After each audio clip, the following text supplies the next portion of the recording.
চানার ডাল আমি পেস্ট করে নিয়েছি। এর মধ্যে আমি অল্প একটু হলুদ দিব,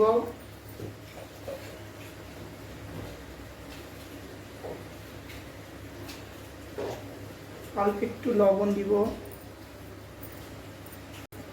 এর মধ্যে অল্প একটু কালো জিরা দিব, অল্প একটু লঙ্কার গুঁড়া দিব, কাশ্মীরি লাল লঙ্কার গুঁড়া।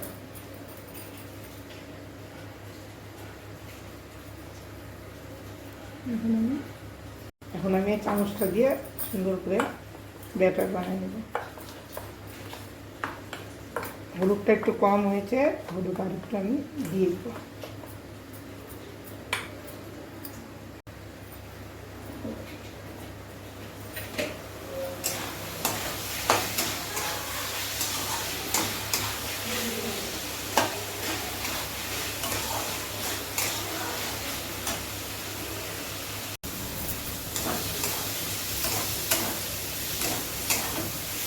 কষানো আর একটু হবে আমার, কচুটাই সিদ্ধ হয়ে গেছে, আলুটাও সিদ্ধ হয়ে গেছে।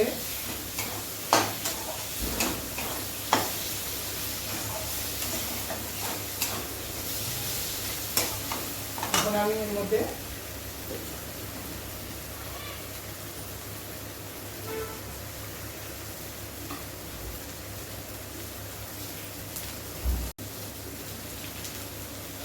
কষানো হয়ে গেছে, এখন আমি এর মধ্যে জল দিয়ে দিই।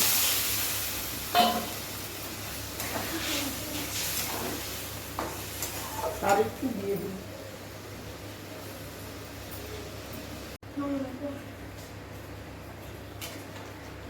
আমি এতটা জল দিয়েছি, ঝোলটা এখন ভালো করে ফুটবে।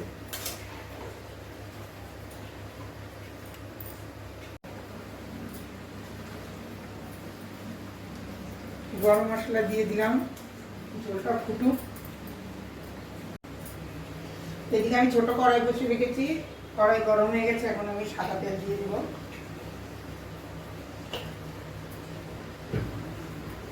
একটু হিট দিয়ে নিই, তেলটা গরম হোক। তেল গরম হয়ে গেছে, আমি এখন অল্প অল্প ছোট ছোট করে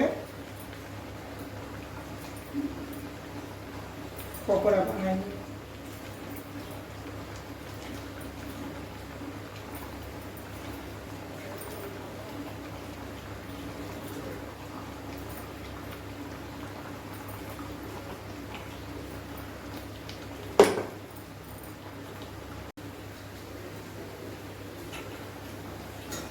দেখুন বড়াগুলো আমি ভালো করে লাল লাল করে ভেজে নিয়েছি।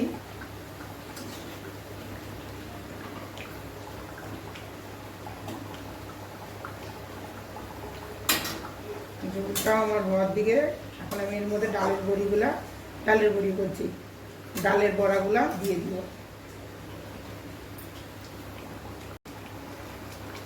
দেখুন ডালের বড়াগুলো আমার লাল লাল করে ভাজা হয়ে গেছে, আর এতে আমার ঝোলটাও হয়ে গেছে। এর মধ্যে আমি বড়াগুলো সব ছেড়ে দিব, এর জন্য আমি পরে বড়াগুলো বানাবো।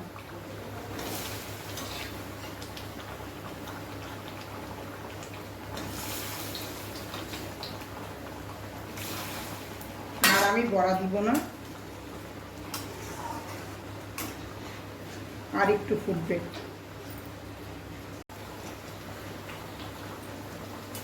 কচুরমুখী আলু দিয়ে ডালের বড়া দিয়ে তরকারি আমার হয়ে গেছে। আমি এতটাই পাতলা নামাবো, কারণ ডালের বড়ি সব টেনে নেবে। হয়ে গেছে আমার রসা।